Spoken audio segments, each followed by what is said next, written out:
Hello there, this is Jude Socrates. Welcome to Multivariable Calculus. This is video number 18. Am I correct? I think 18, yes, of our video series for Math 5C, Multivariable Calculus at Pasadena City College. So in our last video, we talked about triple integrals over a brick. Okay, so instead of a rectangle, we now have a solid object, a brick.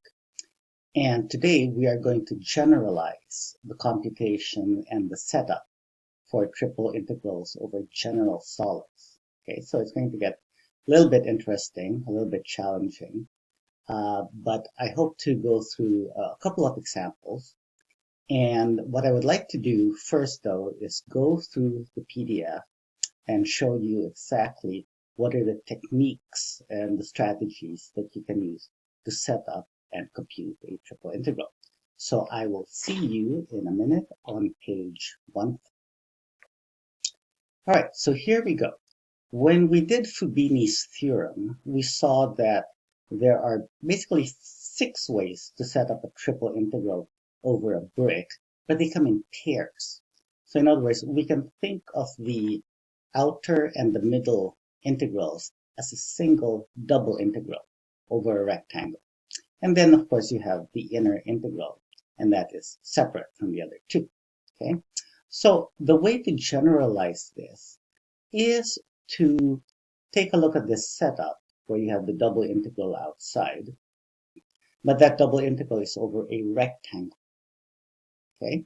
So we know in chapter 2 that we can generalize a double integral over any region on the plane as long as we can express it as a type 1 or a type 2 region, or maybe a sum of those kinds of regions.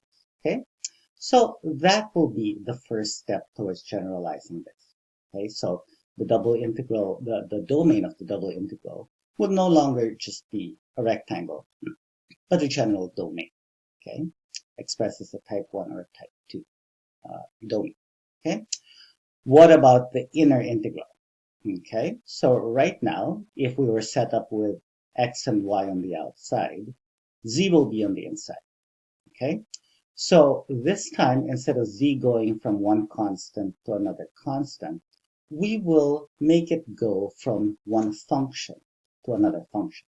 Okay, so that means that our lower limit will be a function, g1 of xy, and the upper limit will be another function, g2 of xy. Okay, so of course we want g1 to be lower than g2. Okay, so in other words, g1 of xy has to be always less than or equal to g2 of xy for every xy which is in our common domain. Okay, so what we get is what we call a type xy solid. So here's the diagram. Okay, so we have a region in space. Okay, and let me emphasize, it's a solid.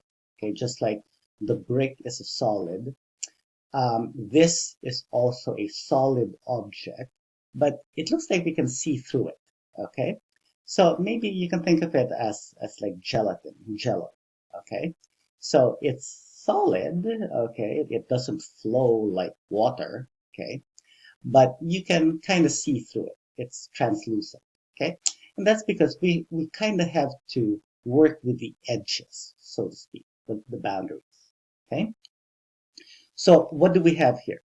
We have a solid object, and if you look at it from the top, okay, you will have a common domain, D1. Okay, so the solid is entirely above D1, and the bottom of the solid will cast the same projection on the xy plane as D1, and so will the top.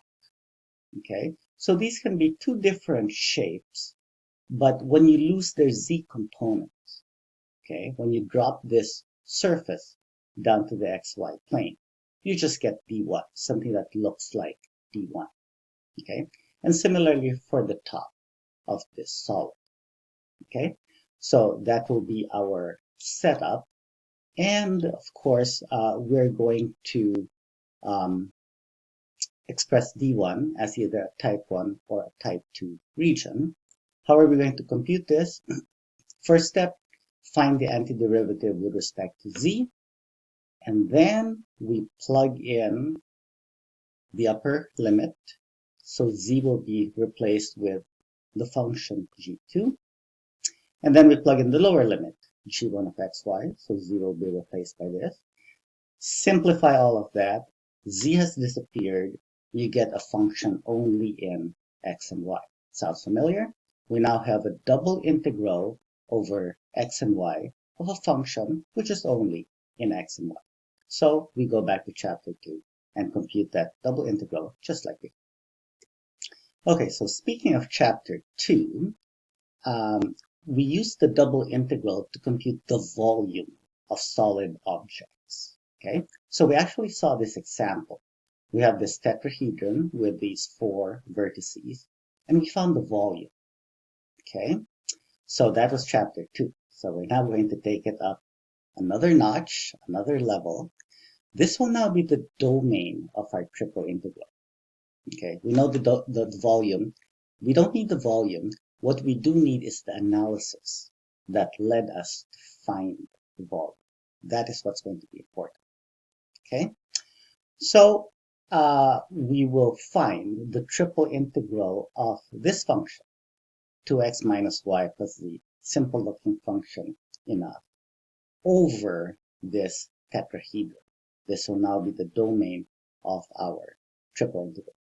Okay, so why is this a good starting example? Well, if we actually did this in GeoGebra, and we will go to GeoGebra in a little bit for another example, we will have a common footprint. Okay, so B and D are both on the z-axis. There's B, there's D. You have double zeros there. So those are directly above the origin. Okay, now we have this corner here, that's C.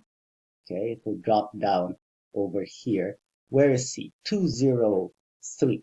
Okay, so if you lose the z coordinate, which is 3, you're left with 2, 0, 0. That's on the x-axis. Okay, A is already on the y-axis. All right, so when you drop those vertices down, guess what? You just get this right triangle. Okay, so therefore, that is either a type 1 or a type 2 region on the plane. We can set up our double integral over there. Okay, so we know how to do this. We know the intercepts, 2 and 4. Intercept form, x over 2 plus y over 4 equals 1. That is what is next. Okay. We also need, however, the equations of the top and the bottom surfaces.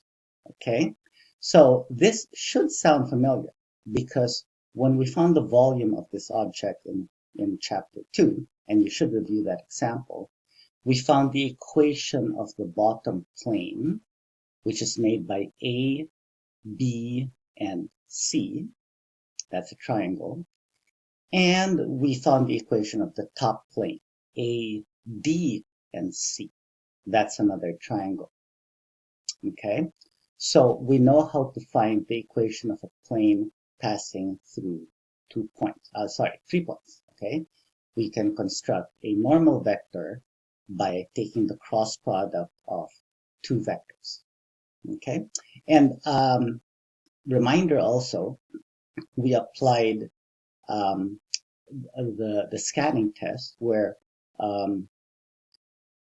we are going to draw arrows, okay, through a region, right? So what's happening here? We have a different kind of scanning test, okay? So over this triangle that we have on the xy plane, we are going to shoot arrows perpendicular to the xy plane. In other words, parallel to the z-axis, going from low to high, okay? What's happening? We are entering the solid at the bottom plane and exiting the solid at the top plane. Okay, and remember, that was how we set up the double integral to find the volume. we have the z-coordinate on the upper plane minus the z-coordinate on the lower plane.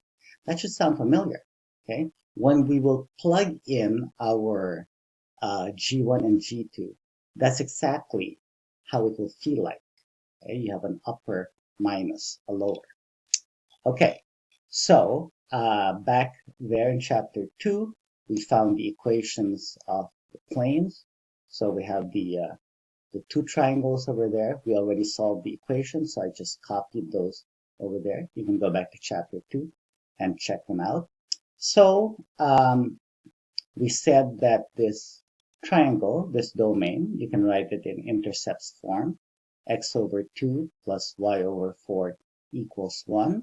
And you can solve for either x and y. We solve for y in this case. Okay, so that's going to be y will go from 0 to 4 minus 2x. Okay, so that's our setup. X is going from 0 to 2 on the outside. Y is going from 0 to 4 minus 2x on the inside. Z is going from the lower plane to the upper plane on the inside. Okay? And then we have our function here, our integrand. We will integrate first with respect to z. Okay, so constant, z becomes 1/2 z squared. These two get to be multiplied by z. Okay, so there we have it, 2xz minus yz plus 1/2 z squared. Okay, so this is where it gets really hairy and challenging. We have to plug this in to that z and that z and that z squared. Expand that out. As if that's bad enough, we have to do it again, this time with z equals 3 minus 3y over 4. Plug it in here, plug it in here, plug it in here, expand that out, and then subtract 1, the second from the first. Okay, so I've already been talking to you guys about your work in chapter 2 while this is going on, and you know how challenging this step is already with just 2 variables. Now we have 3. Okay, so fasten your seatbelts. Okay, so we have to have this and we have this. Okay, for the z squared terms. Okay, so one way to get around it, okay, is to use the difference of squares formula. Okay, and that should look familiar from pre-calculus, from just basic algebra. Okay, so this will be one square, this will be another square. Okay, so try it out. Okay, you might like it this way, or you might say, you know what, I'm just going to expand the square. Okay, forget this. Okay, try it out though. Try something new. Okay, so you have this squared minus this squared, so it's the first factor minus the second factor multiplied by something else. The first factor plus the second factor. Okay, you see, there's no multiplying in here yet. Okay, so you get to multiply these two factors now. Okay, once you simplify these two expressions. Okay, and then that's where it becomes a little bit tedious. Okay, so you have to be very careful with the distributive property. It's all algebra on steroids. Okay, so 2 times 8 minus 8x minus 4y minus 2x plus x squared plus xy over 2 minus 4y plus 2xy plus y squared. Okay, so yeah, that, and then simplify. Okay, so I think, okay, give it a try. Try it on one of the problems. I think you're going to kind of like it. Okay, so that takes care of the z squared term. So we have now that expansion, but we still have these other two terms. Okay, so there's more distribution to be done. Okay, so when you simplify all of that after the dust settles, you get this polynomial in just x and y. Okay, so yeah, of course, you probably did not see a double integral, which was this horrific in chapter 2. Okay, But yeah, we're in chapter 3 now. And these things are going to happen. All right. I'm sorry to say. I'm not going to lie to you. Even with a function as simple as 2x minus y plus z, thanks to those planes where we have to plug in z, we have something that is super complicated. Okay.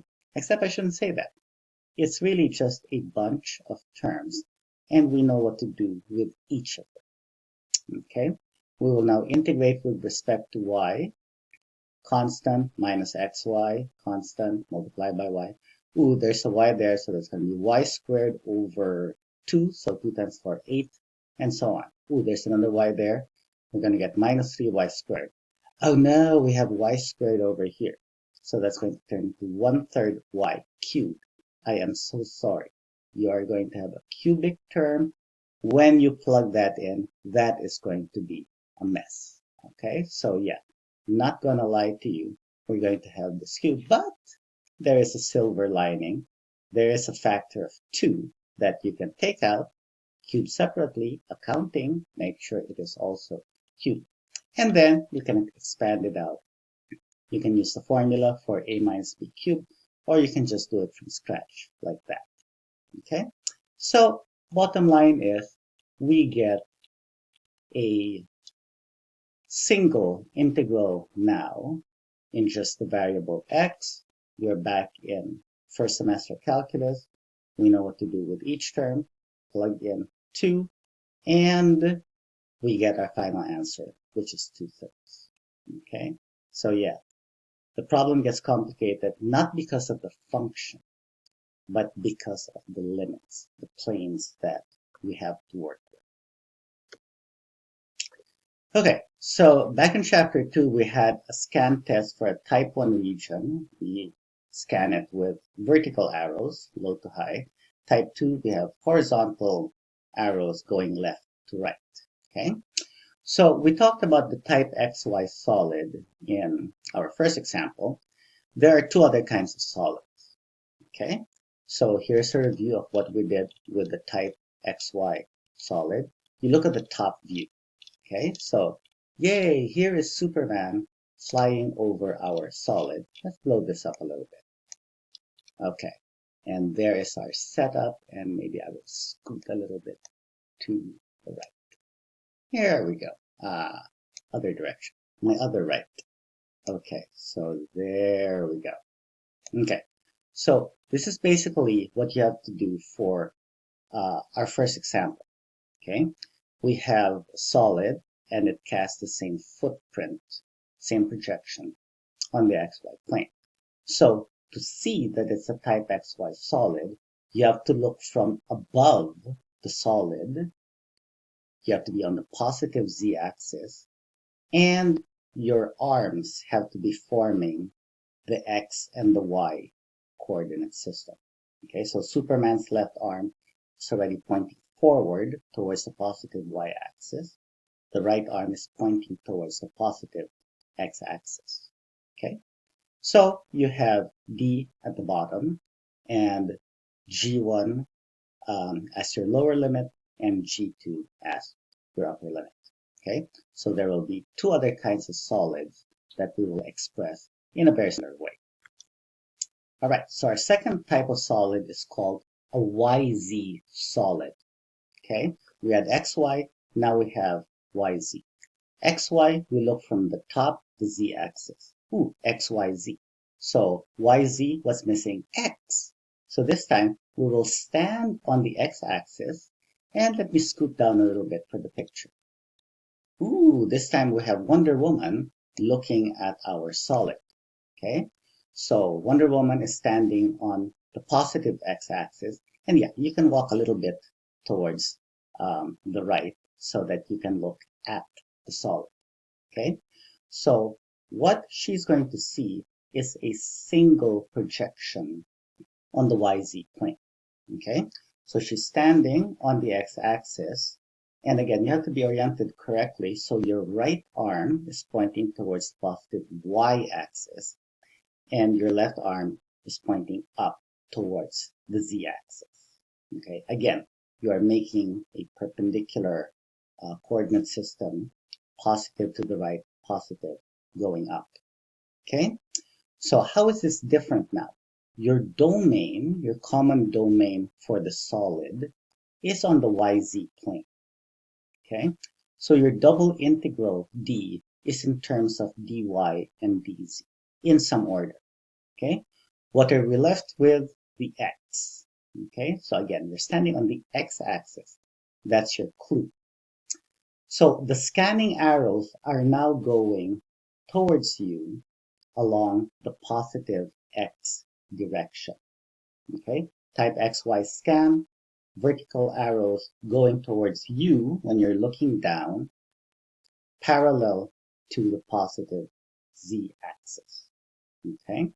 So these arrows are also coming towards you, going in the positive x direction. Okay?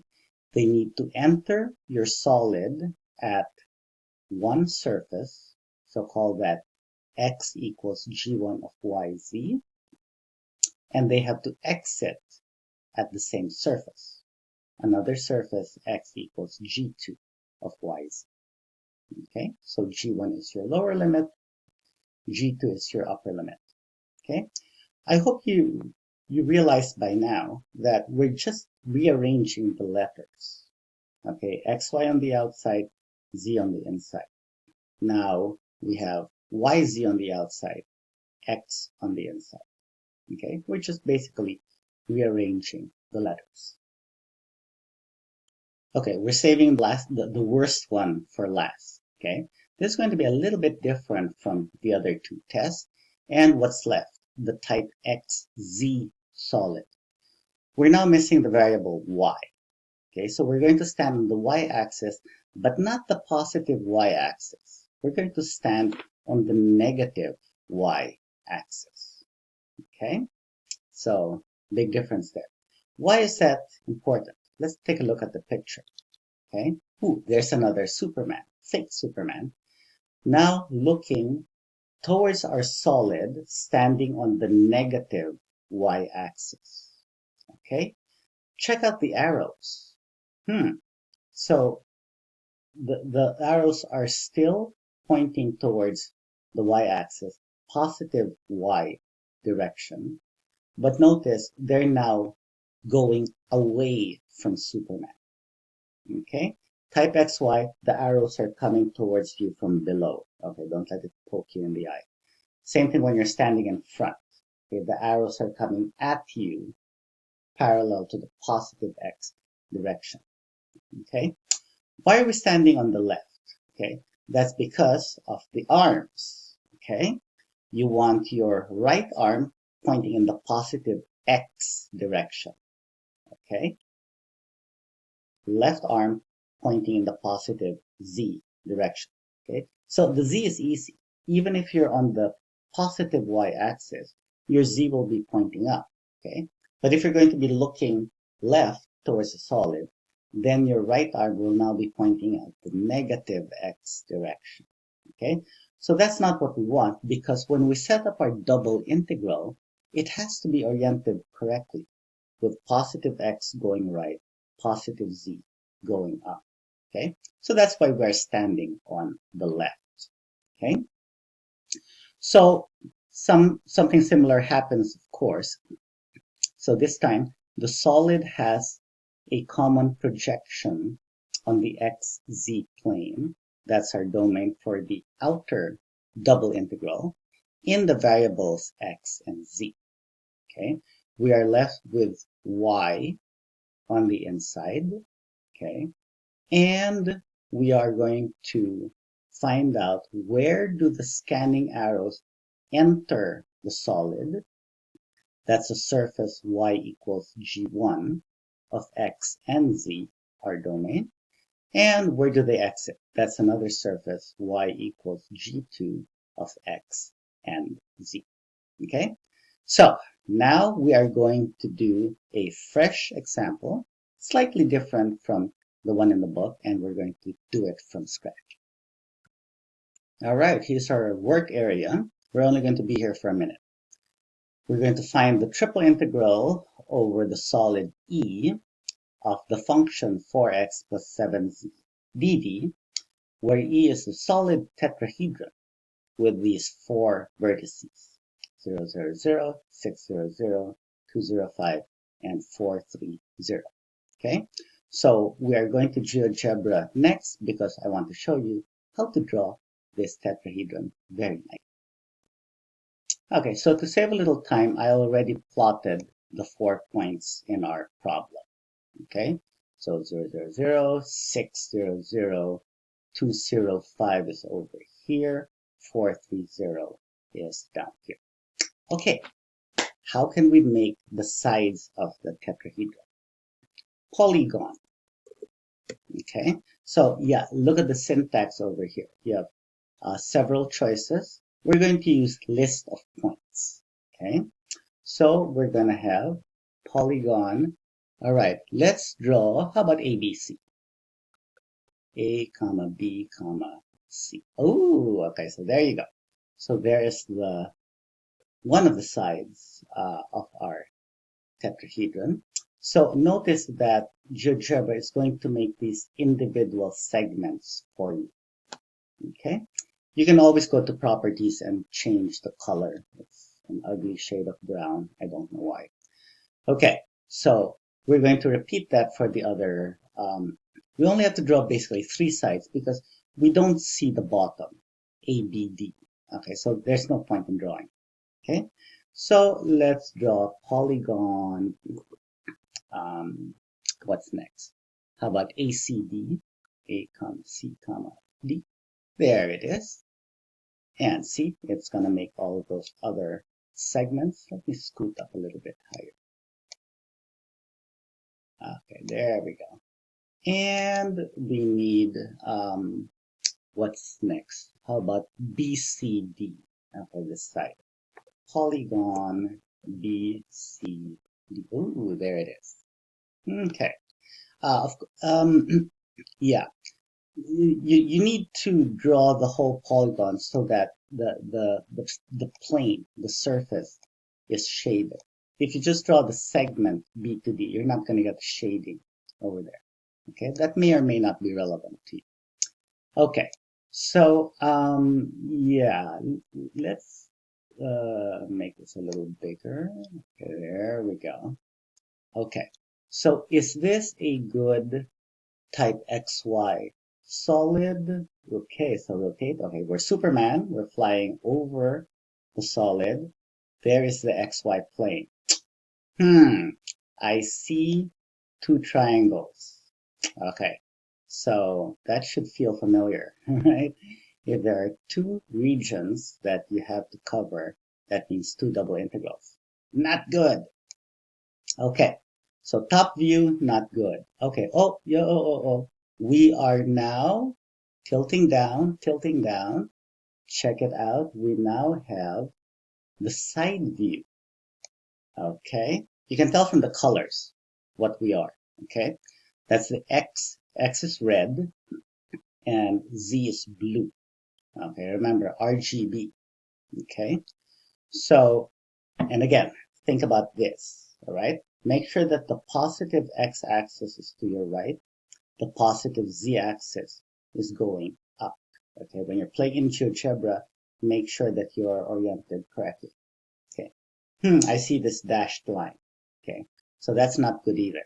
Okay, that means that there are, why is there a dashed line? Oh, that's because when we're shooting arrows, okay, this time we're shooting arrows away from us, we will enter on this triangle ABC, but we will exit on 2 different triangles, depending on what we are aiming at.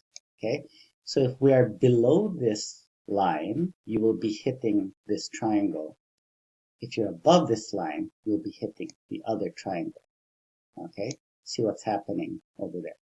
Okay, which leaves, guess what's left? Which leaves Y versus Z. Beautiful. There it is. So that is Y versus Z. Sometimes hard to get it perfectly straight on, perpendicular. Okay, but we can see which is basically one triangle, and it's a right triangle. Okay, so that's good. That's a simple kind of type 1 or type 2 domain. Okay, but now we have to scan with arrows. Okay, so we are Wonder Woman. We are standing here on the positive x-axis, and the arrows are shooting towards us. Okay, it's okay. We can deflect with our bracelets. Okay, so yeah, you know what? Let's draw some arrows. Okay, so to do that, we'll draw a vector. Okay, so let me scoot over here. Whoops, a little bit. There we go. So I'm going to make a vector. Let's see. So x is going to go forward, all right, and we want to be somewhere on that triangle. So y and z, I need 2 points. Let me go from -1, how about just -1, 1, 1, going to positive 6, 1, 1.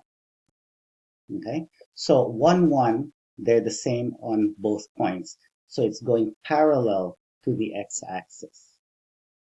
Okay, so there is our vector. It's actually 7, 0, 0. Okay, so this is an important part of the analysis. Okay, drawing the scanning arrows and finding out where they enter and where they exit. Okay, so if you move that arrow around, okay, I'm just going to draw one arrow, but you can draw several arrows. Okay, you want to enter on one surface and exit on another surface. Okay, so I'm going to write this down. It looks like we are entering. Just when we go back to work, we need to know what planes we're working with. We are entering at the triangle ACD. And we are exiting at the triangle BCD. Okay, so it's like forensics. Okay, where is the entry wound? Where is the exit wound? Okay, so it is time to go back to our workroom and actually set up and compute the triple integral. All right, time to work. So my apologies, I did not label the points earlier, so I checked. Those are the correct labels for those 4 points. And we have our entry triangle ACD, exit triangle BCD. Okay, so let's start with ACD.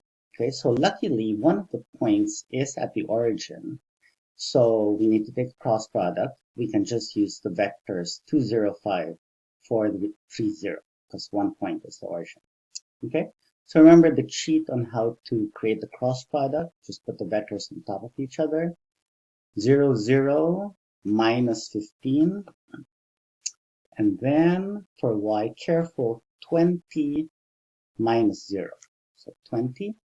And finally, for z, we have 6 minus 4. So that's 6. Any common factor?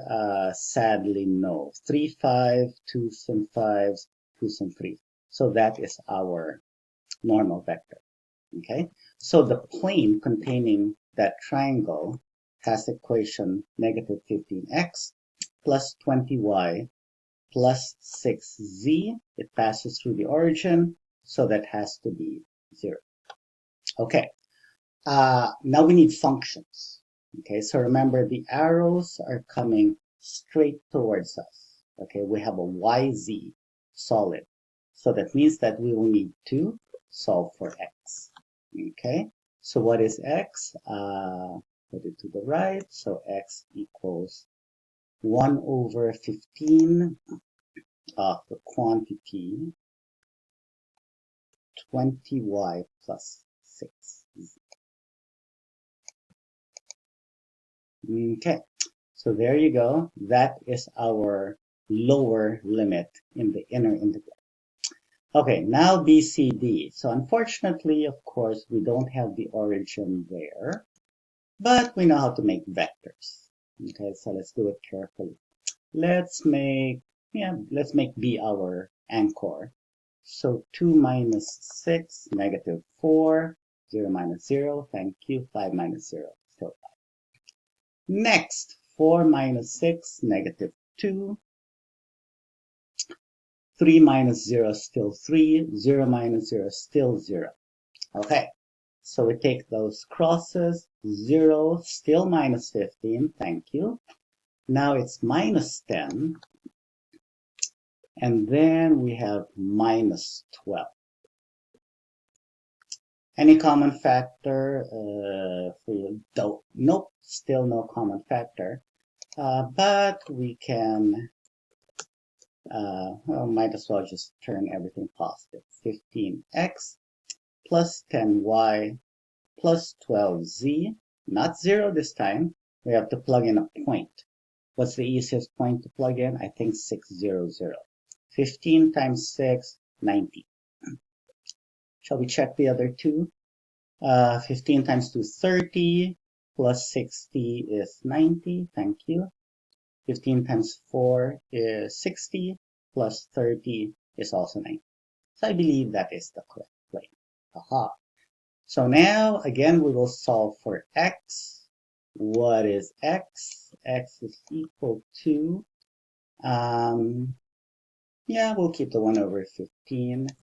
And we will do 90 minus 10y minus 12z. Okay, so yeah, we are doing the hard part, which is setting up the triple integral. Once we set it up, oh, there's more hard parts. So we have to find an antiderivative, plug in the endpoints. It's quite an epic, isn't it? Okay, so now we are ready to construct our triple integral. We want this guy. Oh, wait, I'm sorry. One more step.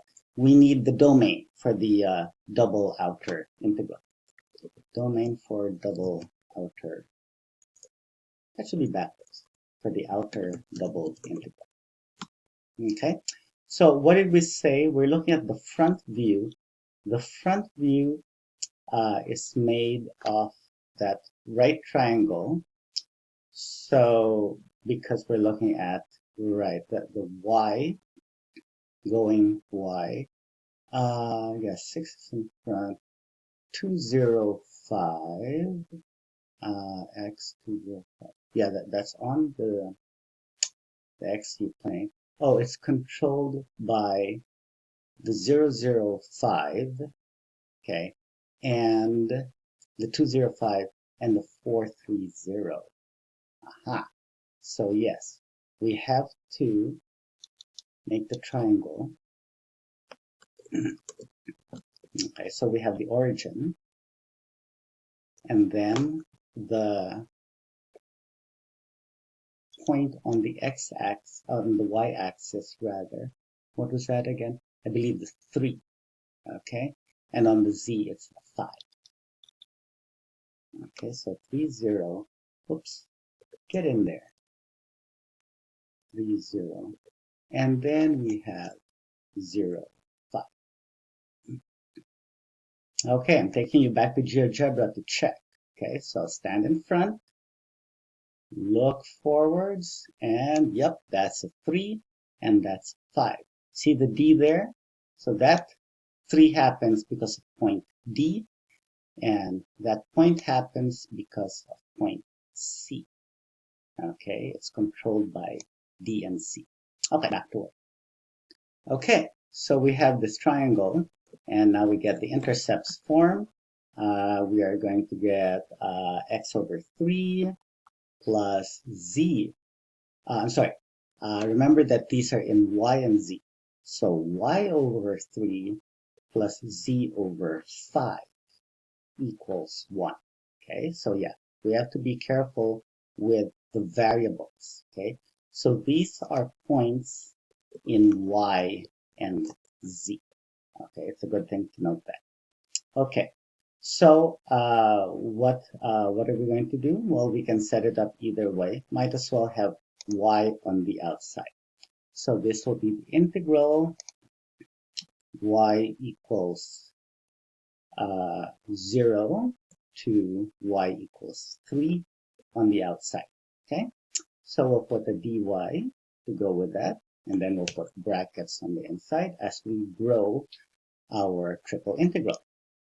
Okay, so now in the middle, we're going to have z going from, okay, so we have that right triangle. It starts with 0, and we solve for z above, so it is 5 times, that should be a z, and let's blow this up a little. So it will be 5 times 1 minus y over 3. Okay, so that goes with a dz. Okay, so finally we have our inner integral. It will be in x. Okay, so let me copy this. X will start at, okay, so we said we start at this plane. Okay, so I'm going to put that over here because that fraction is going to give me 3. So I will put, yeah, that over there, divided by 15. And at the top, we have this other x, which is this, also over 15. Okay, so that is our setup, and we have a dx over here, and we need the function, which is this. Okay, so I'm going to start off with the integration. This video is already way too long. So what happens when we do the inner integral? Oh, we have 4x plus 7z. That's not too bad. Integrate with respect to x.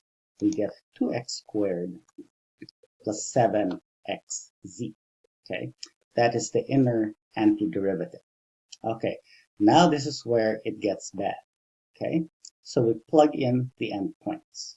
Okay, so here's what I'm going to do. I'm going to make a copy of this minus another copy of this. Okay, because we're going to plug in the x above, so we're going to have x over here and another x over here. So yeah, not going to lie to you. This is not going to be pleasant. Okay, and then we will subtract this. Okay, so we're going to have that, and then we're going to have this. Okay, so yeah, if you're doing this by hand, it will take you another 5-10 minutes to expand this. Do we have time for that? Let's just press equals here. Let me go compute simplified. Okay, so that is the simplified version of the inner integral with the limits computed. Okay, so guess what? Yeah, we see something very similar to that really messy example that we saw in our book. Okay, so you plug that into our inner integral, and then you're ready for the middle and then the final integral. Okay, but yeah, that simplifies to 6 terms that you will have to integrate with respect to z and then with respect to y. Okay, so yeah, you want to know the final answer though? You can do that. Okay, so what are we going to get? I need to remove the labels because Maple is going to say, what is that? I don't know who those are. Remove them, and I also need to remove the brackets, turn them into parentheses. Maple does not like brackets. It thinks it's working with matrices. No. Okay, there we go. So now we can say, who are you? 1245 over 4. That would be the final answer that you get if you integrate this with respect to z over these limits, and then with respect to y over these limits. Okay, so that's our video for today. I'm going to have a follow-up video to this because we still have to look at triple integrals over surfaces which are not planar. Okay, so tetrahedron, nice, everything is flat. All you have to do is make planes. It's a little bit different when you have curving, non-flat surfaces. Okay, so this is Jude Socrates saying goodbye, and I hope you enjoyed that video, even though it's a little bit complicated. I'll see you next time. Bye.